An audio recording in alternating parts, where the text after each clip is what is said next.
Hello लोगोफोर, दिनैनि बे गोदान मोनसे भिडिअनि गेजेरजों नोंथांमोनखौ गासैखौबो बरायनानै लाग्रोनाय थालायबाय। लोगोफोर, ओरैनोथ' नोंथांमोना भिडिअनि टाइटेल आरो थाम्बनेइलावथ' नायनानै एसेब्लाबो हमनो हाखादों दिनै आं मानि सायाव भिडिअखौ लानानै फैदों। लोगोफोर, प्रिया एन्टारटेनमेन्ट बेनारनिफ्राय दिहुनजानाय मोनसे गोदानै बिथां जयन्त बसुमतारीनि स्ट'रि स्क्रिप्ट आरो डाइरेक्सन होनायाव दिहुनजानाय मोनसे गोदानै शर्ट मुभि, जाय शर्ट मुभिनि मुङानो जादों खांखिला गोफार। लोगोफोर, नोंथांमोनाथ' बे खांखिला गोफार शर्ट मुभिखौ गोबाङानो नायगासिनो दंखायो नङा होमबा लोगोफोर? आरो लोगोफोर, नोंथांमोनाथ' बे खांखिला गोफार मोनसे शर्ट मुभिखौ नोंथांमोना गोबाङानो पार्ट 1 निफ्राय लानानै पार्ट 11 सिम गोबाङानो नायखाबायमोन आरो नुखाबायमोन। आरो नोंथांमोना गोबाङानो बे खांखिला गोफार मोनसे कमेडि शर्ट मुभिखौ गोबाङानो नायनानै अनसायदों आरो जोबोरैनो नायनो होननानै बेनि पार्ट 12 खौ एक्साइटेड जाना दंमोन।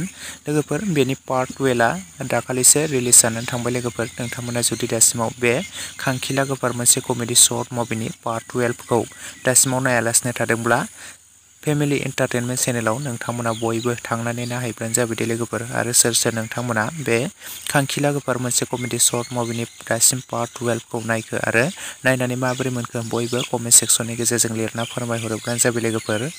लोगोफोर, आरो बे खांखिला गोफार कमेडि शर्ट मुभिनि पार्ट 13 खौ नोंथांमोना दायो नायनो थाखाय एक्साइटेड जानानै दं नामा? जुदि नोंथांमोना बे खांखिला गोफार मोनसे कमेडि शर्ट मुभिनि पार्ट 13 खौ नायनो थाखाय एक्साइटेड जानानै दङब्ला कमेन्ट सेक्सनावहाय लिरना फोरमायहरदो लोगोफोर। बेनि पार्ट 13 खौबो बिथांमोना थाबैनो फेमिलि एन्टारटेनमेन्ट चेनेलनि गेजेरजोंनो रिलिज खालामनानै होगोन। नोंथांमोना सोर नायनो एक्साइटेड कमेन्ट सेक्सनाव लिरना फोरमायहरखादो।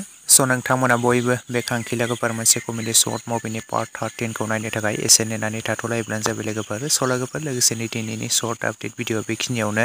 भिडिअखौ नायनानै जुदि नोंथांमोना एसेब्लाबो मोजां मोनदोंब्ला लाइक, शेयार एन्ड कमेन्ट्स खालामदो। लोगोसे चेनेलाव गोदानै फैदोंब्ला साबस्क्राइब खालामनानै खाथिनि बेल आइकनखौबो अराव प्रेस खालामना लादो, जाहाथे नोंथांमोना बेफोरबायदिनो माखासे गोदान फैनो गोनां शर्ट मुभि, फुल मुभिफोरनि आपडेटखौ बे चेनेलाव थाबैनो मोनथिग्रोनाय बायदि।